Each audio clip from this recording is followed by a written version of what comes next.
A high-level stakeholder meeting to revise the Energy Efficiency Building Code was held in St. Lucia on September 16th. The gathering brought together key organizations and partners focused on advancing sustainable practices and reducing energy consumption. Jason Andelcio, project manager of the Caribbean Center for Renewable Energy and Energy Efficiency, CCRE, outlined the organization's goals and expectations for the dialogue. The current update is the natural next step towards aligning the code with advances in technology, evolving climate risk, higher performance expectations across our built environment.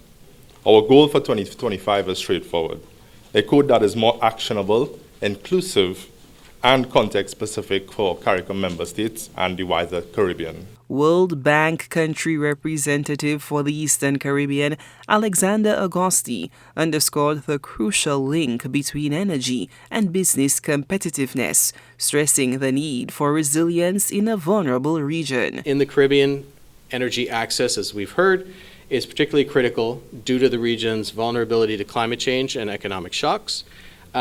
And therefore, a cleaner, sustainable, and more affordable energy system is not just a climate goal, it's an economic imperative for the region.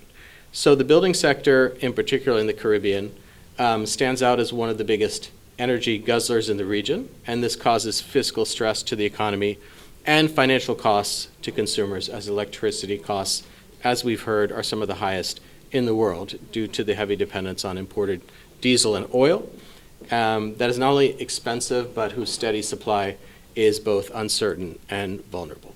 Infrastructure Minister Stephenson King described the drive toward greater energy efficiency as ambitious but necessary, noting that buildings remain among the highest energy consumers across the Caribbean. In many of our countries, including St. Lucia, they account for up to 40% of total energy consumption.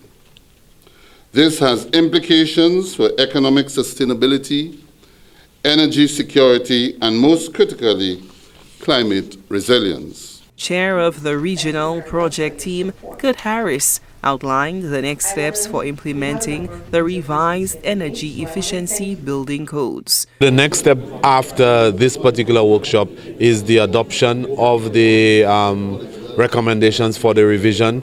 Then it would go to COTED, where the Council of Ministers would agree to adopt that particular code. It would go to the various territories for their adoption, and then you would begin the training and sensitization of professionals and the general public on the building code so that it can be implemented within the various member states.